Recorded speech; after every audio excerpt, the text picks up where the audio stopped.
Before we get into this story, I need you to stop what you are doing. Put down whatever is in your hand. Because what you are about to hear is the kind of story that will sit with you long after it is over. It starts in the middle of the night. A dark room, almost no light, and a woman sitting in a chair, holding a sleeping baby against her chest. The woman's name is Narada, and she is breathtaking, even now, even exhausted, even with the weight of a secret that has been pressing down on her for 8 months. She is a black woman with a kind of quiet strength that you can feel from across a room. The kind of woman who does not fall apart in public. The kind of woman who saves her breaking for moments exactly like this one, alone, in the dark, with only her baby to witness it. The baby's name is Jasmine, 8 months old, sleeping without a care in the world, the way only babies can sleep, completely, peacefully, as if the world is a safe place. Narada looks down at her daughter's face, and then a single tear rolls down her cheek. She whispers, so quietly you have to lean in to hear it. Your father does not know you exist. And some nights, baby girl, I think that is the only thing keeping you safe. Then her phone buzzes on the table beside her. She looks at the screen. One name, no number, no greeting, just a name, Mosilar. Her entire body goes still. The baby stirs slightly in her arms. Narada watches the phone buzz once, twice, 3 times. Then silence. She does not pick up. She closes her eyes. She presses her lips to the top of Jasmine's head and just breathes. And across the city, in a sleek high-rise office with floor-to-ceiling windows overlooking the glittering Seoul skyline, a man sets his phone down on his desk. This is Mosilar. Real name, Kong Dae. The most feared man in 3 cities. He does not raise his voice because he has never needed to. He does not threaten because a single look from him does everything a threat could ever do. He is a man built of control and cold precision, and right now he looks completely unbothered. The way only truly dangerous men can look unbothered, like nothing in this world could reach him. He looks out at the city below him, and almost smiles. She will call back, he says quietly, to no one in particular. She always does. But this time he is wrong. Because this time, Narada has a reason to stay silent that Mosilar knows nothing about. A reason with tiny hands and her father's eyes. A reason sleeping peacefully in a dark apartment on the other side of the city. And the clock on that secret? It is running out. To understand how Narada ended up alone in that dark room, you have to go back to the beginning. You have to understand how a woman as sharp and self-possessed as Narada ever let a man like Kong Dae close enough to matter. It was not recklessness. It was not naivety. Narada was a legal consultant, one of the best in her field. She had spent years surrounded by powerful men and had never once been impressed by power alone. When she was first brought in to work with Mosilar's organization, he was a client. Complicated, yes. Dangerous, certainly. But Narada had handled complicated and dangerous before. She was professional. She was detached. She was absolutely certain she would remain that way. But Mosilar noticed her immediately. Not the way his men noticed women. Not as something decorative or disposable. He noticed her the way a man notices something rare. Something that does not flinch in his presence. Something that is not performing for him or afraid of him or trying to impress him. Narada simply existed in his world with a calm confidence that he had never encountered in anyone, let alone a woman, and something about that reached inside him and refused to let go. He pursued her with the same calculated precision he used for everything. Quiet gifts that showed he had been paying attention. Small moments of undivided attention in a life where everyone competed for his time. A dinner invitation that was less a question and more a foregone conclusion delivered with just enough courtesy to feel like a choice. Narada resisted for 3 months. She told herself she knew better. She told herself she had read too many women's cautionary tales to be one. And then one evening, across a dinner table, he said something that made her laugh, genuinely, unexpectedly laugh, and she looked at him and saw, just for a moment, past the armor. Past the reputation. Past the coldness. She saw a man who was lonely in a way he had probably never admitted to a single person alive. She stopped resisting. And for a while, it was something close to beautiful.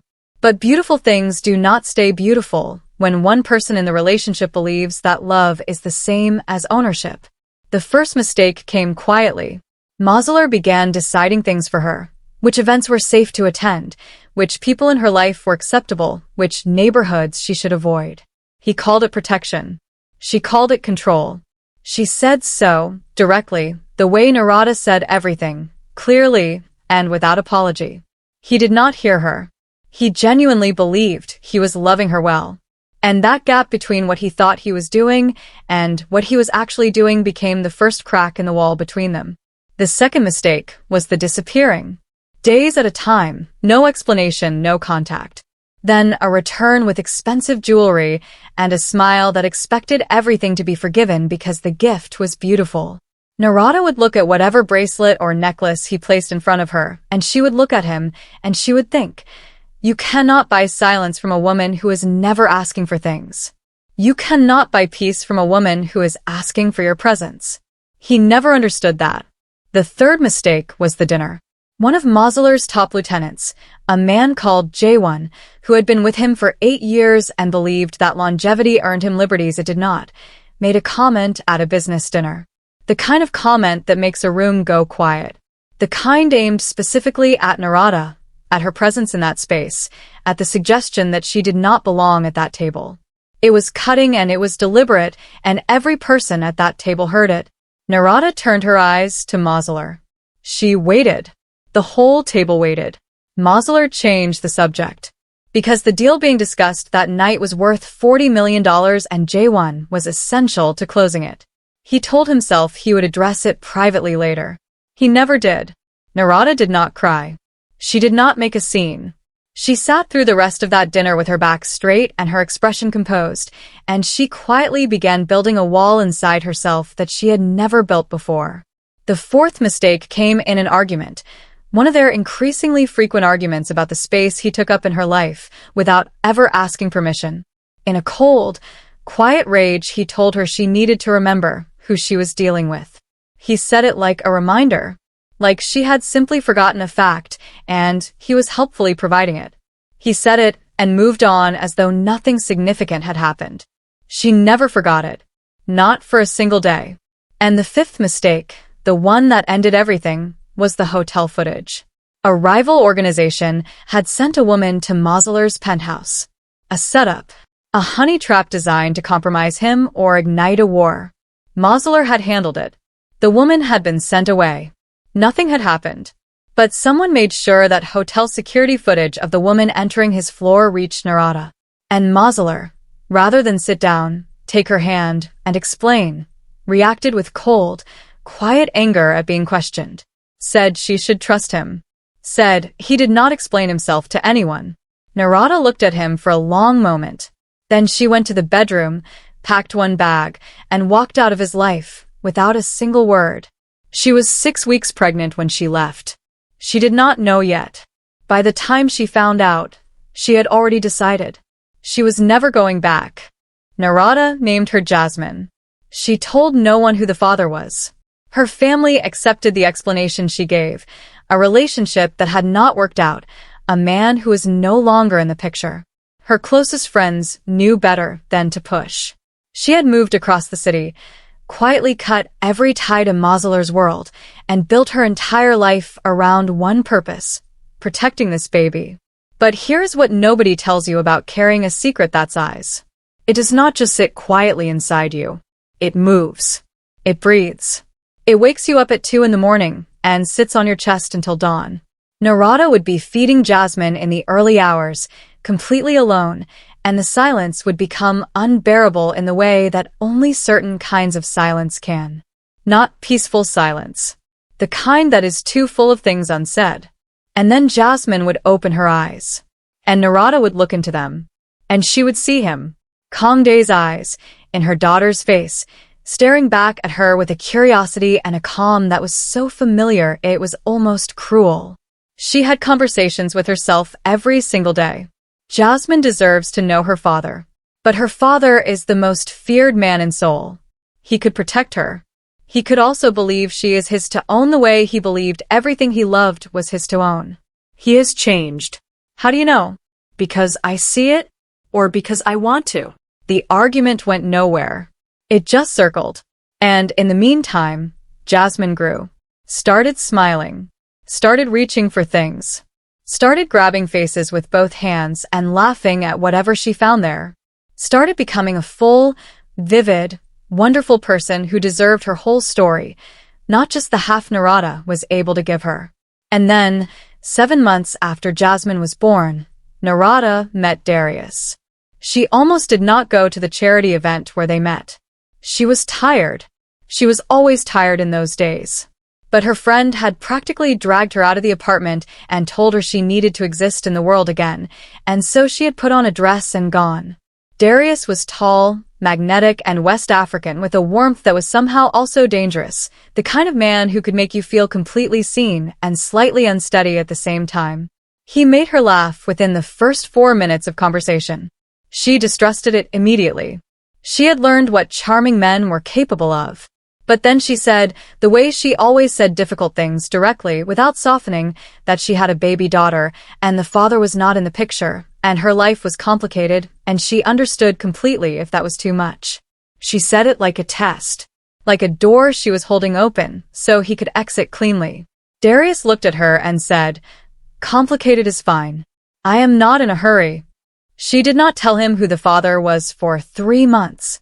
When she finally did, she watched the color shift very slightly in his expression, because every powerful man in that world knew exactly who Mosilar was. But Darius steadied himself. He looked at Narada.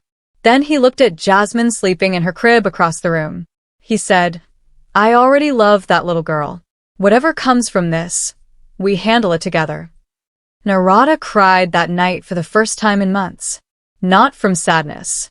From the terrifying, unfamiliar feeling of not being completely alone. She let herself love him. She let herself build something. She let herself believe, just a little, that perhaps the secret did not have to explode. That perhaps she could carry it quietly forever, and no one would ever know. But secrets do not stay quiet forever. Especially not in a city this small. Especially not when the secret has her father's eyes. It started with a fever. It was mild.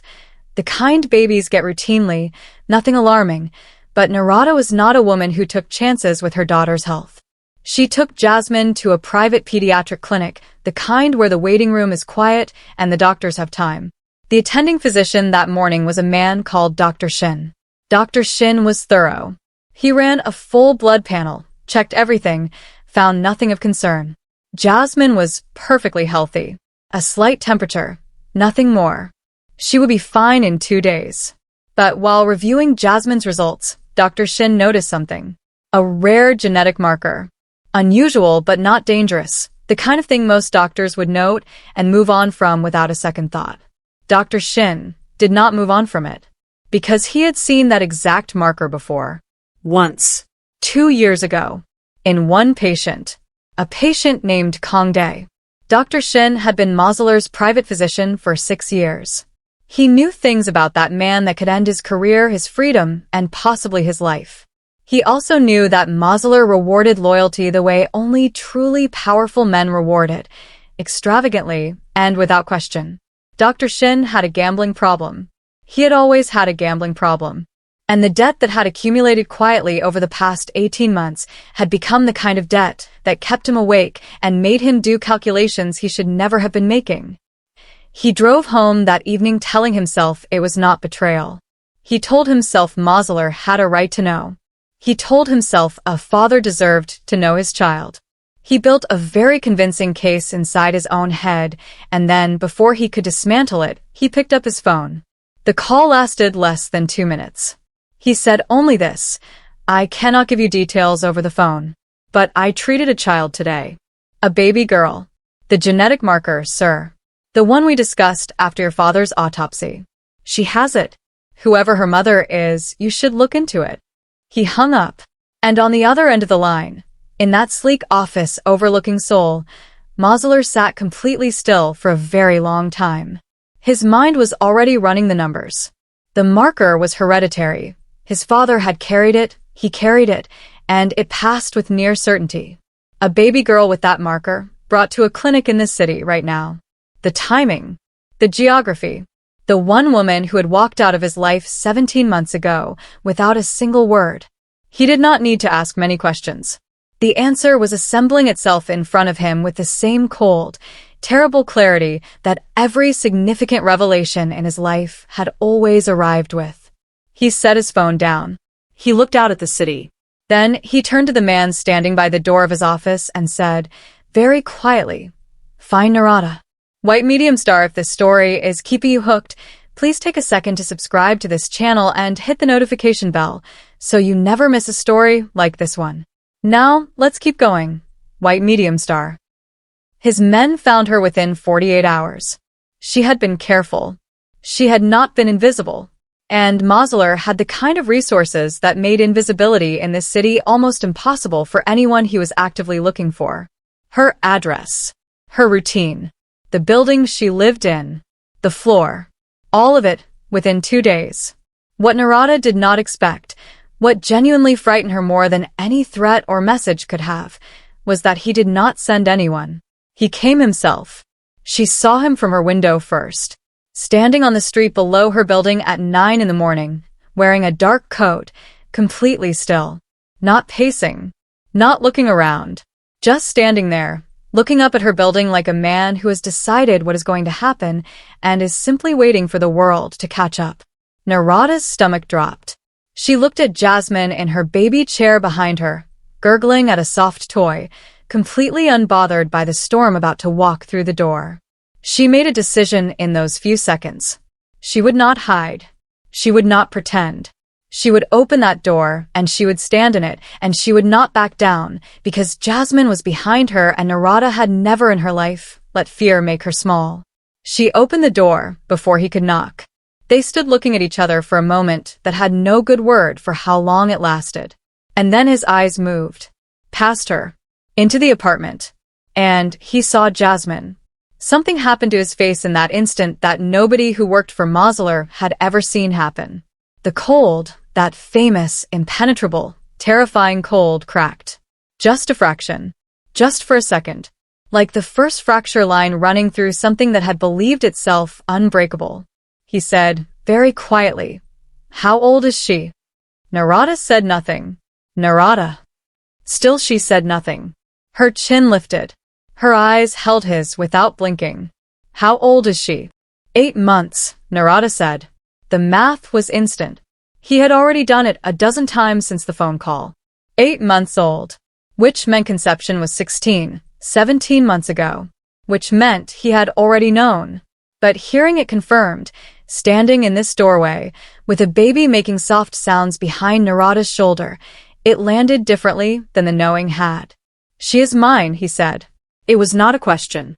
Narada looked at him for a long, steady moment. Then she said, "She is mine. She has always been mine. And before you say another word in that tone, I want you to stand there and remember every single reason I left. Every single one. And ask yourself whether you have earned the right to stand in this doorway."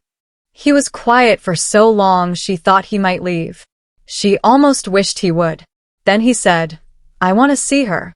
Narada stood aside. He walked in. He crossed the room slowly.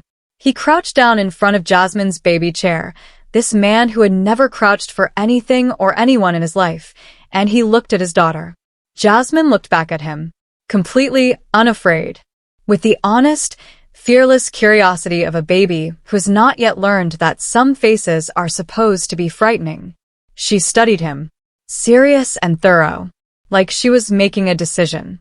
And then she smiled, the biggest, brightest, most undeserved smile in the world. And she reached out one small hand and grabbed his finger. Mosilar did not move for 30 seconds. He just looked at this tiny hand wrapped around his finger, and he did not move. When he finally looked up at Narada, something in his eyes was different. She had known this man intimately. She had seen him in boardrooms and in anger, and in the rare quiet moments he allowed no one else to witness. She had never seen him look like this. like something had reached inside him and rearranged everything. She was terrified, because she understood what it meant. He was never going to walk away from this child. And now she had to figure out what that meant for all of them. Darius found out the same evening. Narada called him with her hands shaking and her voice controlled, because Narada always kept her voice controlled even when the rest of her was falling apart, and she told him everything. Not a summary. Everything. From the moment she saw Mosilar on the street to the moment Jasmine grabbed his finger and smiled at him like he was the most interesting person she had ever seen. Darius listened through all of it without a single interruption. When she finished, there was a silence that lasted long enough for her to say his name twice before he responded. He said, "I am coming over." He held her for a long time when he arrived, without speaking. Then he looked at Jasmine in her crib, and his jaw tightened, not with anger at Narada, but with the understanding of a man who had just seen the shape of a future he had not planned for. "He will want her," Darius said. "He will not take her," Narada said. "I know men like him. When they decide something belongs to them." "I know him better than you do," Narada said, quietly but absolutely. "And I know that if this becomes a war between you two, Jasmine is the one who loses. I will not let my daughter become a battleground between two powerful men's egos. I will burn the whole thing down before I let that happen." Darius looked at her for a long moment. He nodded. His hands were tight at his sides, but he nodded. The days that followed were the most tense of anyone's life. Mosilar's people began appearing near Narada's building. Not aggressive, not threatening, just present, watching. Within 24 hours, Darius's men matched them position for position. The neighborhood had no idea it was sitting inside a silent standoff between two of the most dangerous organizations in the city. Mosilar requested a formal meeting. Neutral ground. He specified a location, a time, and conditions. Darius demanded to be present. Mosilar, in a move that surprised everyone who knew him, agreed without argument. The three of them sat in a private room at a closed restaurant. Narada at the head of a table she had no interest in being at. The two most powerful men she had ever known on either side of her, radiating the specific, suffocating energy of dangerous men exercising enormous restraint. Mosilar spoke first, in the quiet, even tone that was somehow more frightening than shouting. "I have one thing to say. She is my daughter. I will be in her life. This is not a negotiation, and it is not a request." Darius did not raise his voice either. He never needed to. "You were not there for 8 months. You were not there because of every mistake sitting across this table from you right now. You do not walk back into a child's life after 8 months of absence you caused and announce your terms like you are closing a deal." Mosilar looked at Darius with a particular calm that in any other context would mean someone was about to get hurt. Then he looked at Narada, and he said 5 words that no one in that room, probably in that city, had ever heard Kangdae say. "Tell me what I need to do." The room changed when he said it. Narada felt it. Darius felt it. Even the air seemed different, because that was not the language of Mosilar. That was not the vocabulary of the man who told her to remember who she was dealing with. That was the language of someone cracking open. Someone choosing for the first time to ask instead of take. Narada looked at him for a long time. Then she said, "Start by understanding that she is not a possession. She is a person. A full human person who will grow up knowing her father only if her father becomes someone genuinely worth knowing. Not feared. Not powerful. Worth knowing. Those are different things." The silence that followed was the heaviest thing in the room. Then Mosilar said, "Tell me how." Nobody expected the settlement to come the way it came. There were no lawyers involved in the end. No formal custody arrangement drawn up in a cold office somewhere. What settled it was something far simpler and far more powerful than any document. Narada agreed to allow Mosilar supervised visits. 1 afternoon a week. In her home, on her terms, by her rules. No entourage. No power plays. Just him and Jasmine and whatever this was going to become. He agreed to every condition without negotiation. And he showed up. Every single time. Without fail. Not late. Not distracted. Present. The first visit, he sat on the floor of her living room in a suit that probably cost more than 3 months of most people's rent, and he tried to figure out how to interact with a baby. It was something close to painful to watch. The man who commanded rooms full of hardened, dangerous people sat cross-legged on a play mat looking genuinely lost, and Jasmine found him absolutely riveting. She kept crawling toward him, keep reaching for him, making sounds at him with the focused intensity of someone trying very hard to communicate something important. By the third visit, she was already moving toward the door when she heard his knock. By the fifth visit, she fell asleep on his chest. And Mosilar sat completely still for 40 minutes, rigid, barely breathing, staring at the ceiling with an expression that Narada, watching from the kitchen doorway, had no word for except undone. Completely, utterly undone. The moment that changed everything happened on the sixth visit. Darius was there. He had insisted, and Narada had agreed, because Darius was not a man who disappeared just because things became complicated. He sat across the room with his arms folded, not hostile, but present. Watching. Measuring. Jasmine was on her play mat in the center of the room. Both men were in the room at the same time. The baby looked at Darius, familiar Darius, warm Darius, the man who had been in her life for months, who she knew, who she was completely comfortable with. Then she looked at Mosilar. She looked between them. Once. Twice. Then she raised both arms toward Mosilar. Not Darius. Mosilar. The room stopped breathing. Mosilar picked her up without hesitation. And Jasmine grabbed his face with both hands, the way babies grab faces, thoroughly and without mercy, and she laughed. Right into his face. Pure, unconditional, absolutely undiscriminating baby joy, aimed with perfect accuracy at the most feared man in the city. Narada looked at Darius. Darius looked at Narada. Neither of them spoke. Later that night, when Mosilar had gone and Jasmine was asleep, Darius sat in Narada's kitchen in silence for a long time. Then he said quietly, "She knows." Narada nodded. Babies always know. They feel it in ways we've forgotten how to feel. He was quiet again. Then, "I still love you. I want you to know that is not changing. And I love that little girl in ways I did not expect to love anyone who is not mine by blood." He paused. "But I will not compete with blood, Narada. That is a fight I cannot win. And more than that, it is not a fight I am willing to put Jasmine in the middle of. She deserves better than that from me." Narada reached across the table and held his hand. Tears ran down her face, and she did not try to stop them. Some loves are true and still do not become forever. Darius was true. He was one of the truest people she had ever known.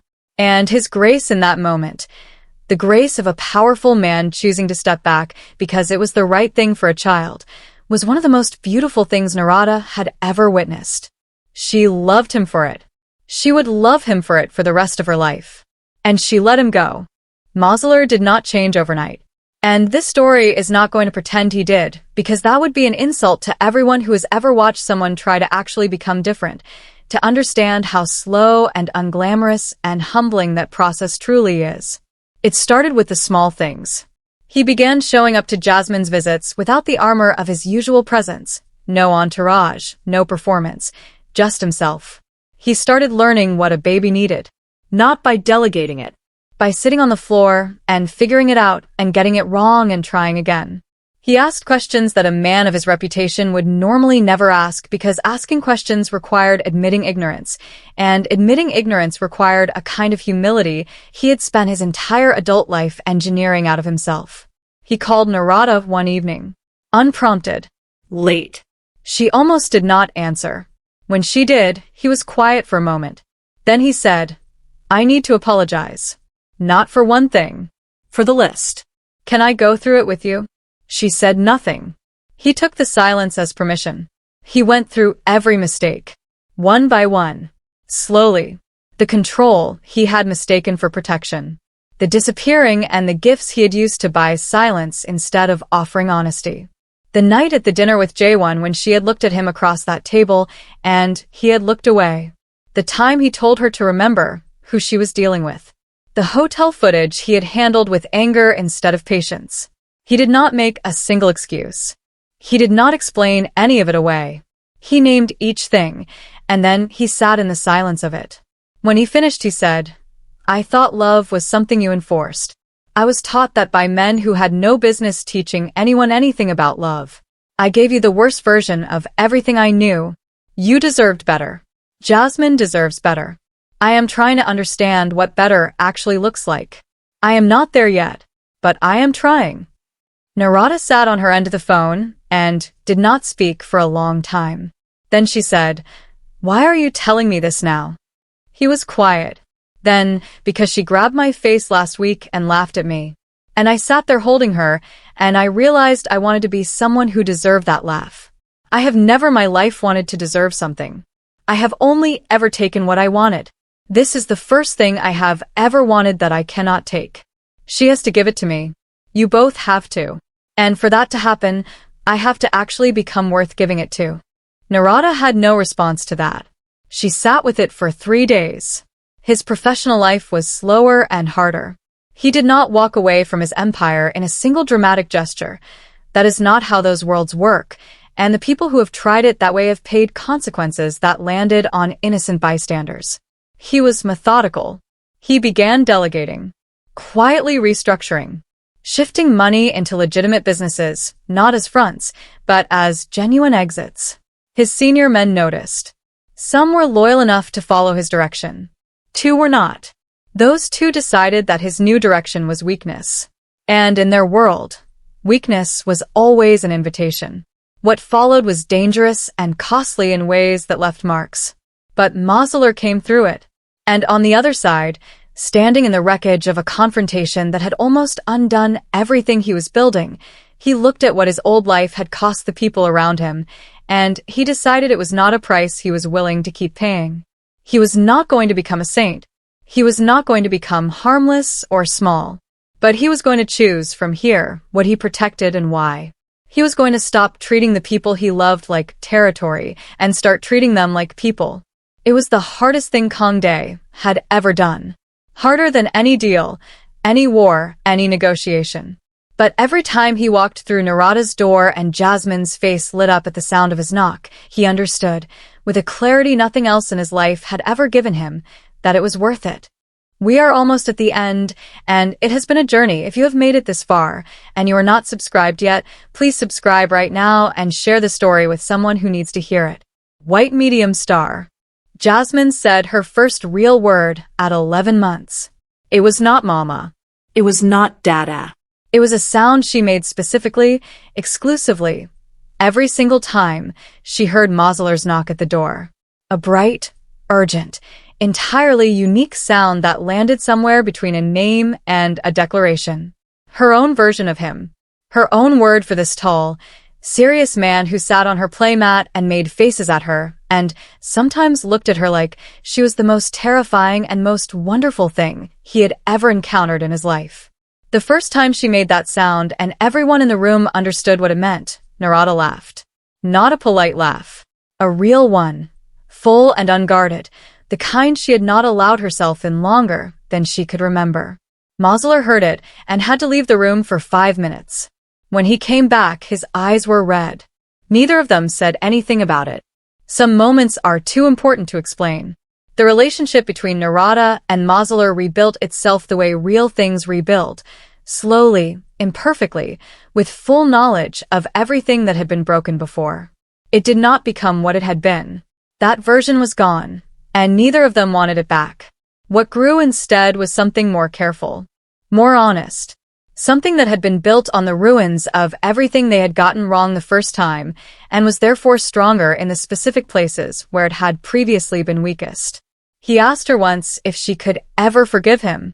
She said, "I already forgave you." Forgiveness was never the hard part. Trust is the hard part. Trust is the thing you have to keep earning every day until one day I stop counting. He nodded. He said, "I understand." And then he kept earning. Every day. Without grand gestures. Without expensive gifts, standing in for the harder work of being present and honest and willing to be wrong. He showed up. He listened. He said I am sorry when he needed to, and he meant it every time.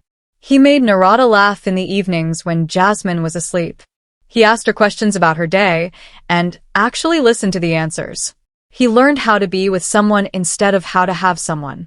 The first time he held her hand in public, not as possession, not as territory, but simply as a man who wanted to be beside the woman walking next to him, Narada looked down at their joined hands and felt something she had not expected to feel again. Safety. Real safety. The kind that does not come from someone being powerful. The kind that comes from someone being trustworthy. Those are two entirely different things, and for the first time in her experience of this man, she had both. They were not a perfect family. They would never be a simple story. The world they moved through was not safe, and probably never would be entirely. The scars from what had come before were real, and they wore them honestly instead of pretending otherwise. But Jasmine grew up with both of her parents in the same room. She grew up watching her father choose her mother every single day, not because she was his to keep, but because she was the person he had become, someone worth being for. She grew up watching a man who had once ruled through fear learn something far more difficult and far more lasting. She grew up with her name meaning exactly what it was supposed to mean. Peace. And somehow, improbably, against every odd the city of Seoul would have given anyone who had watched these two people at their worst, peace was exactly what she brought.